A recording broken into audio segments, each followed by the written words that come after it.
아방가르드에 대해서 하는데, 아방가르드는 프랑스어로 군사용이기도 하고 전이라는 의미래. 전위. 무리의 선두에서 지도하는 사람이나 집단, 이런 의미가 있어. 1920년대에 프랑스 아방가르드 영화의 특징. 이때 인상주의자들하고 작업하면서 기술적이고 양식적인 실험을 했어.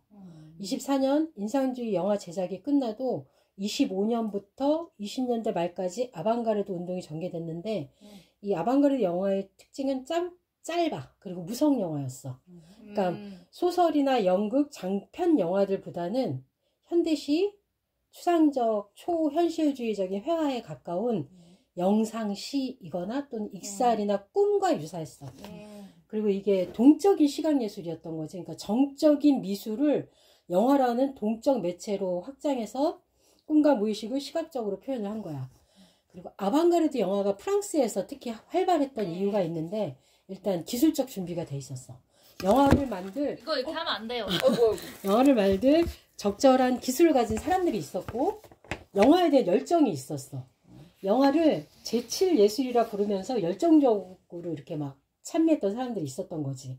그리고 프랑스 예술가들이 그 자기를 표현하는 데 있어서 여러 가지 다양한 매체로 표현하고 싶어 했어. 그러니까, 그리고 재료와 장비의 접근성이 상대적으로 쉬웠어. 이게. 왜? 그러니까 나중에 유성으로 됐을 때는 음향 장비나 이런 게 더 어려워지는데, 얘네들은 조금 뒤에 또 나오기도 하는데, 일단 이 부분에 대해서 추가로 또 나오는 부분이 있어. 그리고 중요한 게 개방적이었어, 관객층이. 그래서 프랑스 관객이 이 실험적인 작품들을 아주 적극적으로 수용을 해준 거지.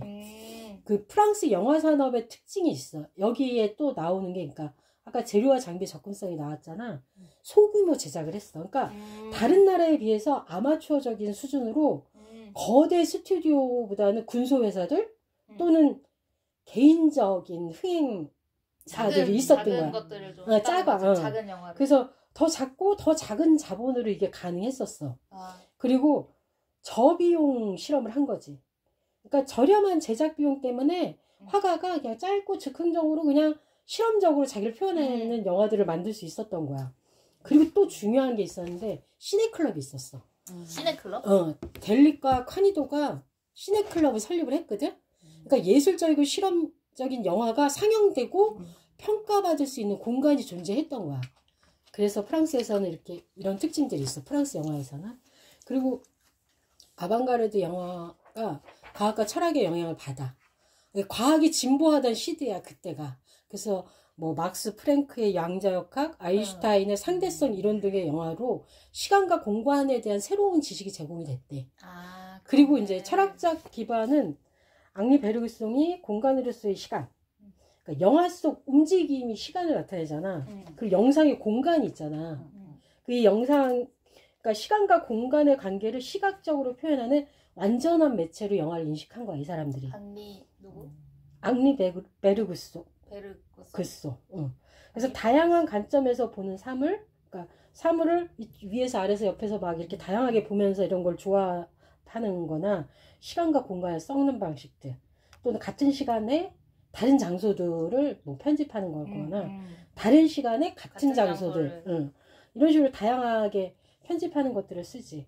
그러면서 예술가 에리 포레는 영화는 공간 속에서 시간을 구체화하고 영화를 통해 시간을 진정으로 공간적 차원의 것으로 된다. 나 이게 무슨 소리인지 잘 모르겠더라. 시간의 공간적 차원? 약간 뭐 있어. 그런 내용이.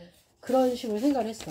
그리고 이제 이 아방가르드 영화의 경향이 크게 두 가지로 보이는데, 추상적이고 비객관적인 표현을 하는 거야. 비객관적. 이게 그러니까 새로운 창조적인 추진력으로 시인과 화가들이 자신의 책과 캔버스를 벗어나서 영화로 시각적인 실험을 하는 거야. 예를 들면 뭐 몬드리안의 그림이 움직이는 것 같이 추상적인 어떤 형태를 만드는 이런 제작들이 있었고, 또 하나는, 두 번째는 심리학의 영향이 있었어. 심리학?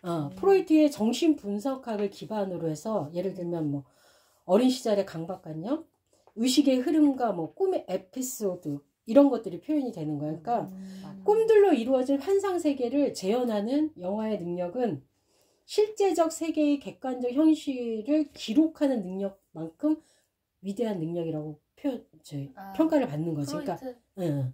그러니까 뭐라 그래? 초현실주의? 막 이런 느낌들 있잖아. 그런 것들. 그래서 아방가르드의 최종적인 양식은 인상주의였어. 마지막은. 인상주의. 그래서 근데 이 인상주의는 객관적이고 사실적인 인상주의적인 경향이 있었어. 객관적이고 사실적인. 그래서 근데 이 인상주의는 사회적 내용보다는 시간적이고 율동적인 양식에 관심을 가졌거든. 근데 이게 이 특징이 20년대 아방가르드에서 30년대 기록 영화로의 전환에 기여를 한 거야. 그러니까 이 순간에 어떤 인상적인 장면들을 담는 거잖아. 그게 이제 나중에 다큐적인 걸로 변화하게 된 거지.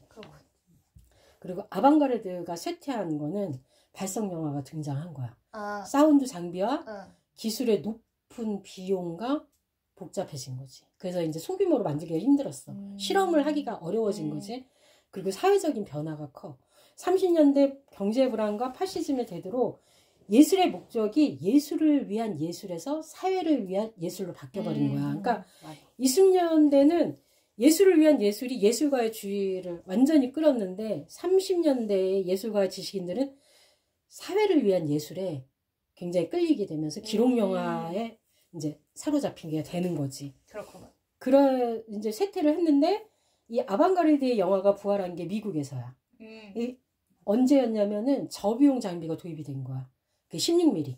35mm는 극영화 장비였는데 그거보다 훨씬 적은 비용으로 만들 수 있는 16mm 비극장용 그 카메라가 생기면서 저렴한 제작 비용으로 그러니까 실험적인 영화를 다시 만들 수 있게 된 거지. 대표적인 감독이 마야 데런이야. 오후의 그물망이라는 영화가 1943년에 만들어졌는데 이게 새로운 아방가르드 운동이 시작된 거고. 오후의 얼감이. 오후의 그물망. 번역 차이가. 그렇구나. 그리고 이제 이렇게 하면서 계속 확장되면서 세계적으로 확산이 돼. 미국, 캐나다, 일본에서 창조적인 독특한 양식으로 지금 얘기하는 뭐 독립영화, 실험영화, 지화영화 등으로 이제 존재하게 되는 거지. 이제 프랑스 아방가르드 영화 감독들의 이 행보는 이 비용 절감과 접근이 용이한 전통 영화로 다시 이렇게 회귀한 사람도 있고 상업 영화로 복귀한 사람들도 있고 또는 다른 예술로 돌아간 거야. 그냥 회화나 아니면 스틸 사진 등으로. 영화에서 다시. 그런데 이제 아주 독특한 사람이 이 아방가르드 스타일 유지한 사람은 장곡도. 이 사람만 발성 영화에 아방가르드 기법을 적용한 유일한 감독으로 남았어. 뭐 시인의 피, 미녀와 야수, 오르페 유언 등. 이게 아방가르드 최종 전문. 자, 그렇군요. 빠진 게 있으면. 영화도 그런데 아방가르드 자체에 대해서도 좀 얘기해볼게. 근대적인 의미의 예술가가 등장하기 전에 예술가는 후원을 받아서 활동하는 사람들이었지. 맞아. 후원을 받았기 때문에 독립성이나 자율성이 없었어. 그렇지. 미켈란젤로 회화도 막 제가 종교적 의미를 해친다 하면은 막 거기 훼손하기도 하고 막 그랬었거든. 그런 식으로 이제 예술가의 독립성을 아예 무시하고 그런 시대였어. 맞아. 근데 이제 근대에는 장인이라는 존재와 구분되는 파인아트가 등장을 했어. 장인이 하는 기술은 아름다운 실용품이고 그것들이 진열되는 곳은 박람회장이나 백화점. 예술작품은 예술가가 만드는 것이고 미술관이나 박물관에 진열하는 것들이야. 그래서 이제 이 시대에 이제 예술이 자율성을 획득하게 되는 거야. 그래서 예술 작품들이 미술관에 모셔지는 것으로 지위가 올라갔지. 근데 이제 이 예술 세계에서 인정을 받아야 되는 거잖아. 미술관에 올라가려면. 인정을 받기 위한 방법은 두 가지였어. 예술 비평이 권장하는 기준에 따르는 것. 그 제도권 안에서 인정을 받는 것. 그게 아니면 새로움으로 무장해 관습을 파괴하는 것. 이게 아방가르드. 아방가르드는 예술의 전통에 반대하는 혁명 세력이고 아까 엄마 말했듯이 전위부대야. 새로운 예술을 지향하는. 근데 20세기 초반은 정치적으로 이제 혼란한 시대잖아. 전쟁도 하고 막 사회주의가 막 나오고 체제 전복도 하고 막 그 부르주아에 대한 이제 반발도 심해지고 막 그런 시대였으니까 이제 사회적으로 이제 뭔가 바뀌려는 그 움직임들이 나타나는 시대였고 그리고 예술적으로는 사진술이 확대돼서 일명 아우라라는 게 붕괴되는 시기였어. 아우라는 유일무이하고 반복될 수 없는 진품 예술품만이 지니는 것. 그것을 아우라라고 불렀대. 그게 아우라? 그러니까 이제 복제될 수 없는 것. 근데 사진술이 등장해버렸잖아. 그럼 완벽한 이제 복제. 그럴 수가 없는 거지. 이제 왜 저러냐. 그렇구만. 그래서 그렇게. 이제 이러한 위협을 해결하기 위해서 나타난 게 아방가르드라고 보면 돼. 사진 복제되는 것들, 복제될 수 없는 것에 대한 이제 그 약간 그걸 파괴하고 이런 느낌인 거지. 그래서 아방가르드 운동은 특정한 사조라기보다는 19세기에 완성된 미학적 이상에 대한 안티테제에 가까워.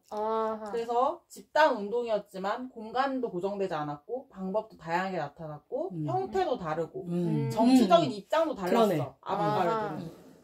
그렇구만.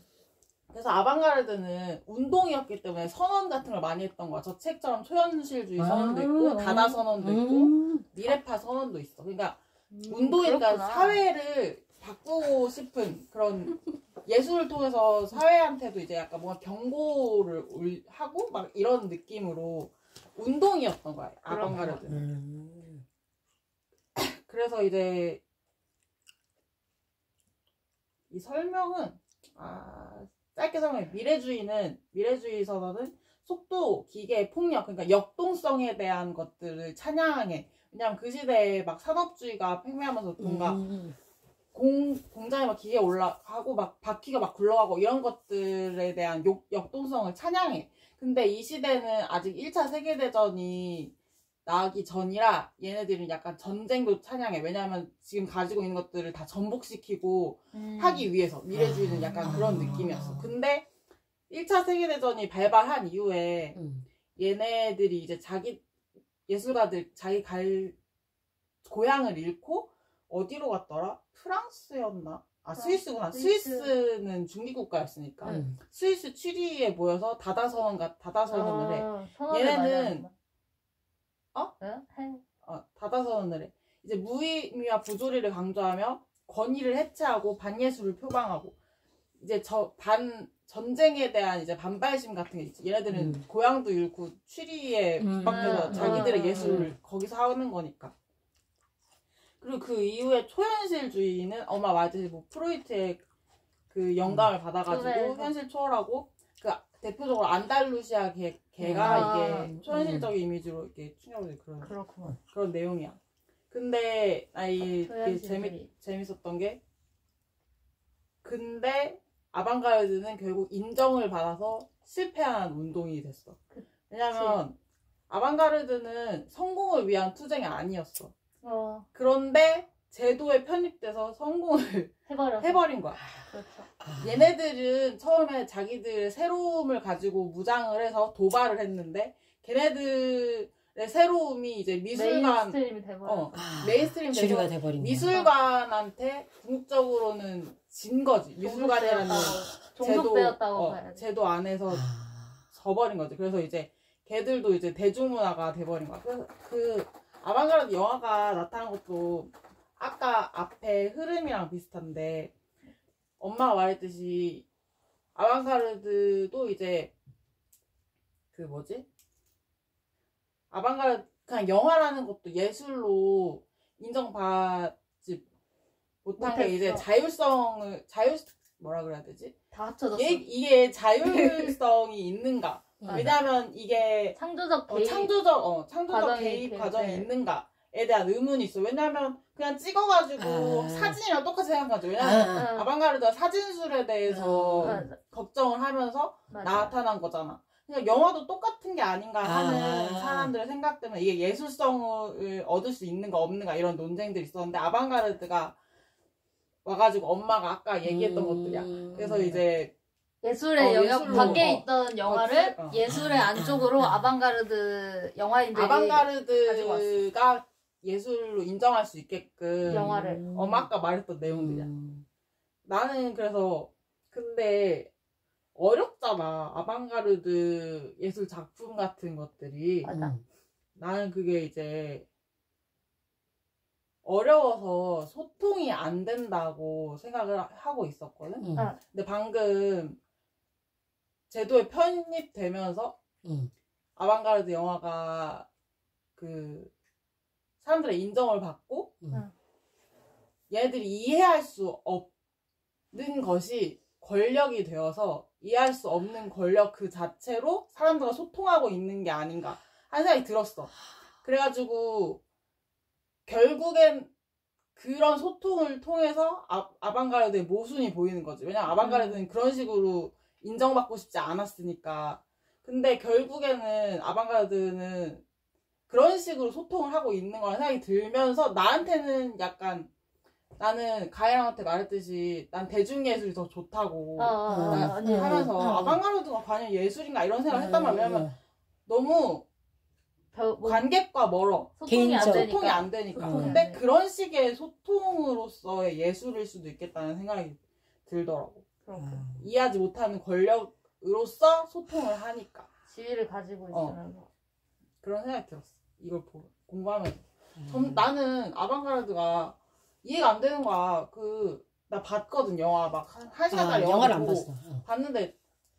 뭐야 싶어? 가야한테 말했는데 미술관에서 보여주는 영상들 있잖아. 그런 잔잔한 영상들 같았어. 다큐멘터리 같기도 하고 그냥 화면 그냥 하루 종일 이 화면만 놓고 한 30분 내내 이 화면만 보여줘. 잠이 오잖아. 이게 무슨 영화냐는 생각이 들었던 거지 나는 처음에. 근데 결국 그런 예술 작품들이 비싸게 팔리고 사람들은 이해할 수 없는 것으로 자기들의 지위를 획득하려고 하고 그래서 그거 자체로 소통하고 있는 건가 하는 생각이 들었어. 가영이. 예전에 이 공부한 내용은 아닌데 예전에 철학책을 약간 비판하는 어떤 책 같은 걸 읽었었는데 거기서는 철학자들이 본인들만 전문가들만 아는 되게 어려운 표현 방식을 사용함으로써 약간 대중들한테 내어주지 않는 것들이 있어서 자기의 고유한 공간을 가지고 있다는 식으로 약간 얘기를 했었어. 그래서 철학자들이 아주 쉽게 이야기하지 않는 이유가 본인들의 위치를 지키기 위해서입니다. 그래서 그런. 다다이즘도 보면 무의미한 그런.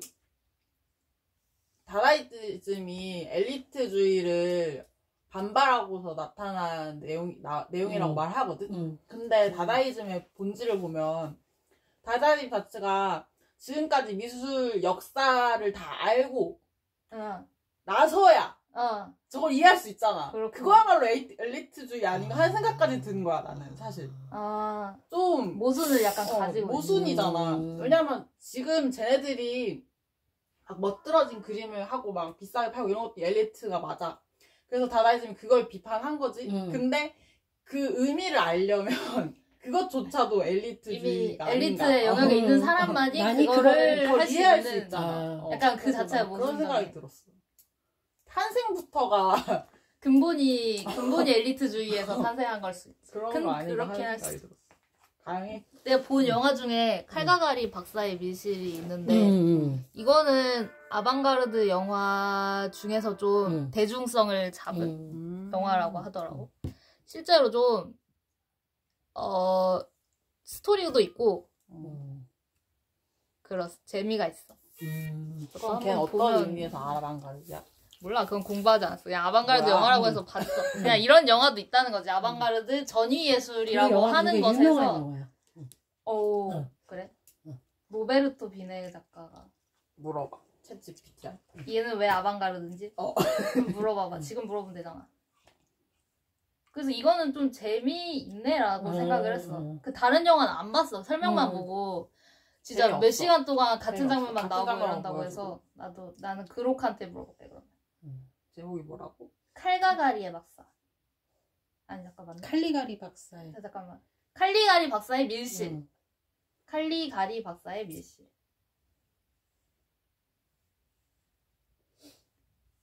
밀실.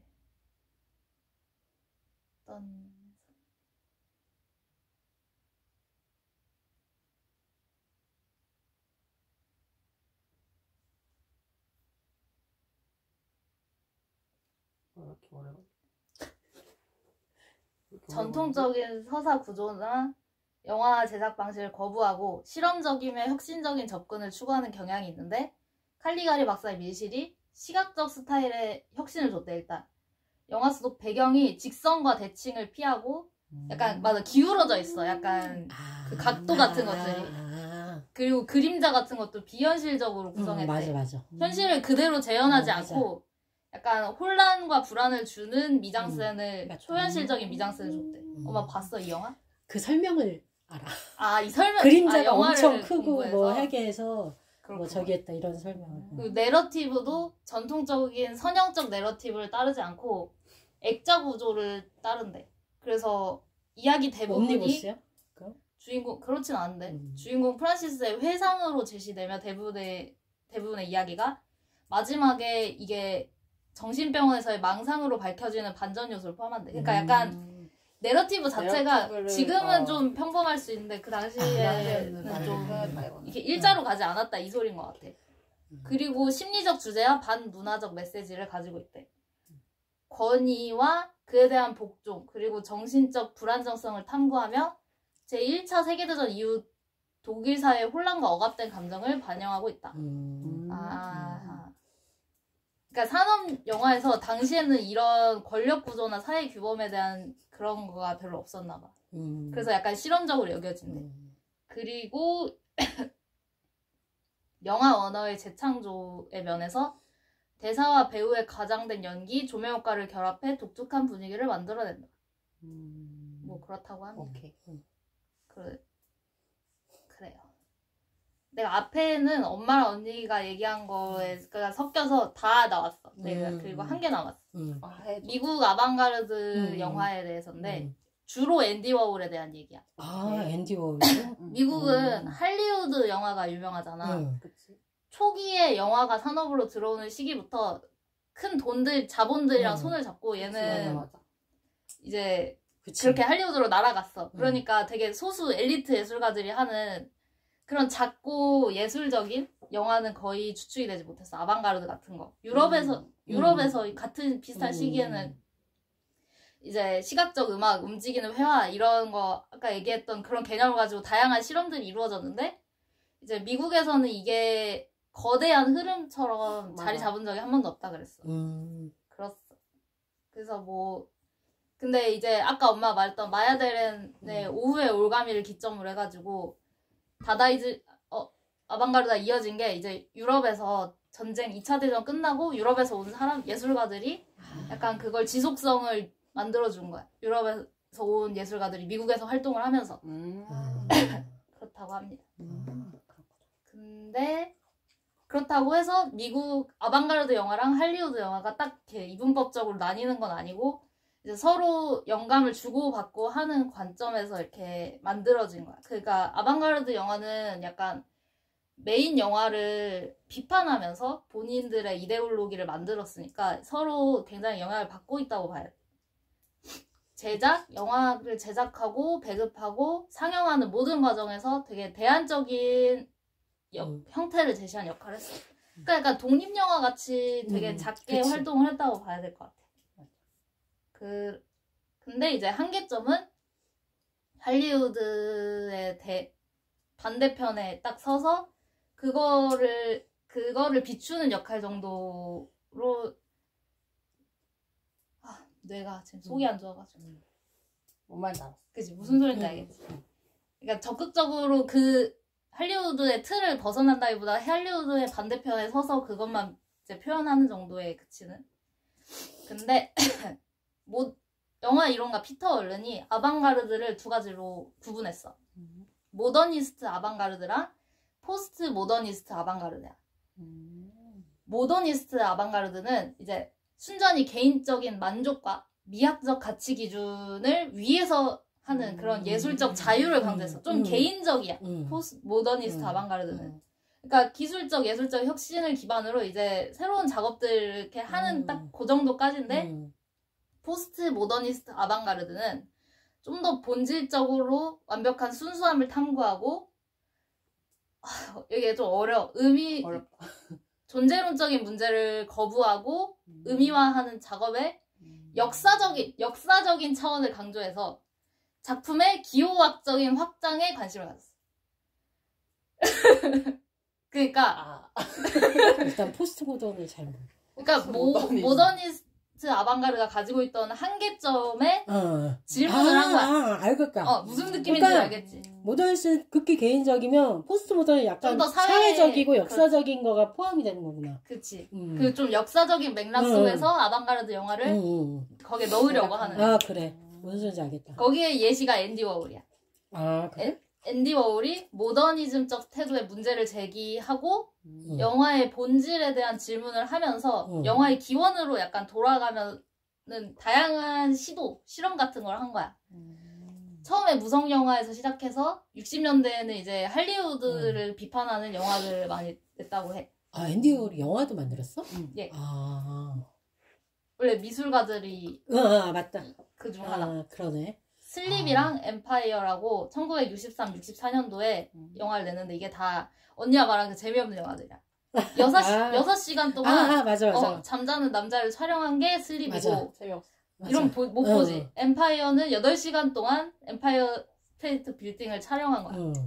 그러니까 이제 여기서 또 어려워. 이 두 영화를 통해서 앤디 워홀은 되게 구체적인 차원으로서 지속 시간을 관객이 경험하게 해. 그러니까. 그 시간을. 그러니까.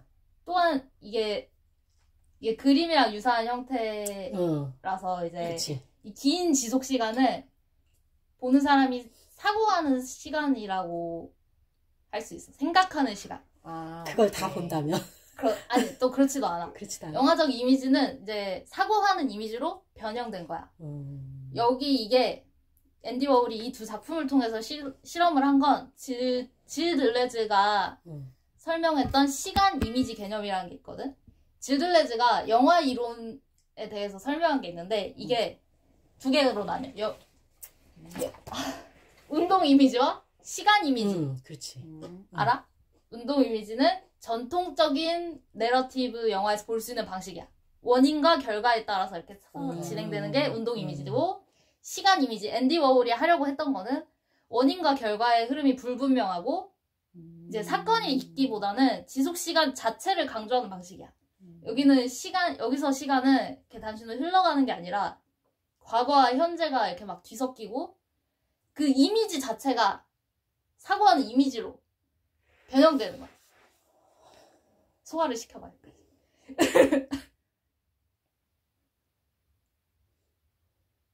소화가 잘 안 돼 있어.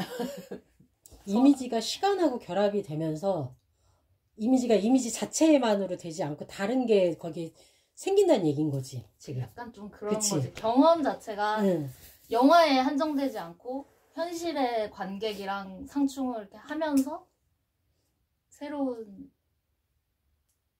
이미지, 시간 이미지.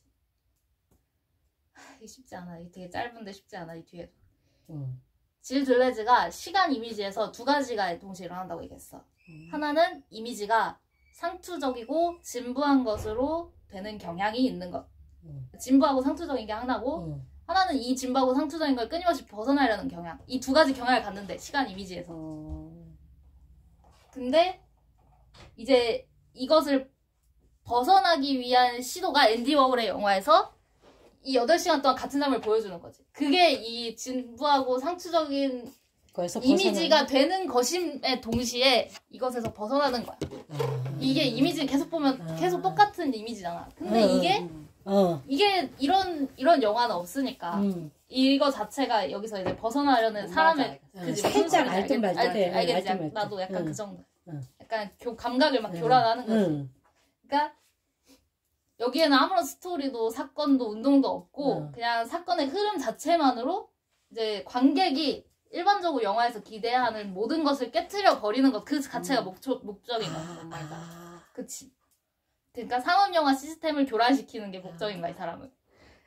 진부한 이미지를 이렇게 털어내는 거.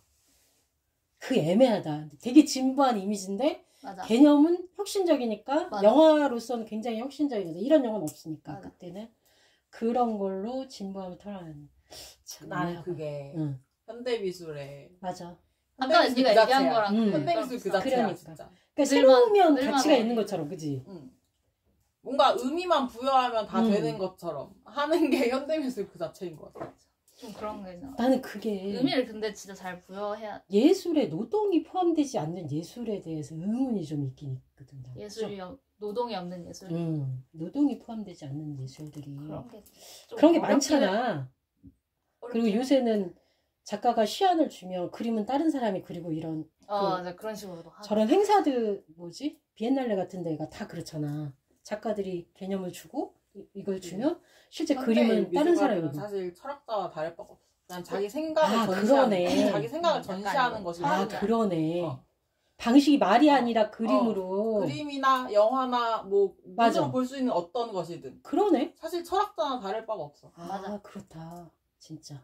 그러네. 그래서 나는 지금까지 했던 예술가들과 또 구분해야 되지 않는가 하는 생각도 들긴 해. 그러네. 자기 생각을 전시하는 사람들이니까. 맞아. 좀 달라. 그 약간 좀 새로운 생각을 제시하고 자기의 어떤 예술적 작품으로 틀을 깨려고 하잖아, 이 사람들은. 좀 예술에 집중한다기보다 예술의 틀을 깨면서 새로운 것을 만들어내려는 약간 철학자 같긴 해. 그래서 이게 어려운 것 같아. 철학에 가깝다고 생각해. 가끔은 장난치나 이런 생각이 들 때가 나는 좀 있기 때문에 저거를 뭐 바나나 하나 붙여놓고 그게 근데 나는 에디볼의 설명을 보고 좀 이해가 되던데. 아니 그것까지는 그런데 지금 요새 와서 하는 미술은 근데 그 설명을 본 적이 없잖아. 설명을 보면 또 이해할 수 있을 거라고. 철학을 본 적이 없잖아. 작품만 봤지. 그렇구나. 그럼 철학을 보고 나서 비판해도 늦지 않는다 생각해. 또 이게 추가적으로 워홀이 이거 영화를 틀어놓은 건 진짜 앉아서 8시간 동안 보라는 의미라기보다는 사람들이 전시품처럼 두고 이게 자유롭게 왔다 갔다 하면서 이제 관객이 영화를 수동적으로 보는 입장이 아니라 이제 좀 더 자의식적인 행위로 창작자와 관객 사이의 위계를 없애려고 했대. 동등한 위치에 두게. 그러니까 결론적으로 이제 상업 영화가 기존에 했던 운동 이미지를 완전히 무너뜨리는 그런 실험을 한 거야. 영화를 통해서. 그 정도? 알가리. 그러네. 고객이 아무 때나 볼 수 있고 아무거나 볼 수 있고 어떤 부분만 볼 수 있고 선택해서 볼 수 있고 그래도 되니까. 스토리가 없으니까. 현대미술에 대해서도 의문이 드니까 공부를 해볼 법도 하지. 해볼 법하지. 잠깐.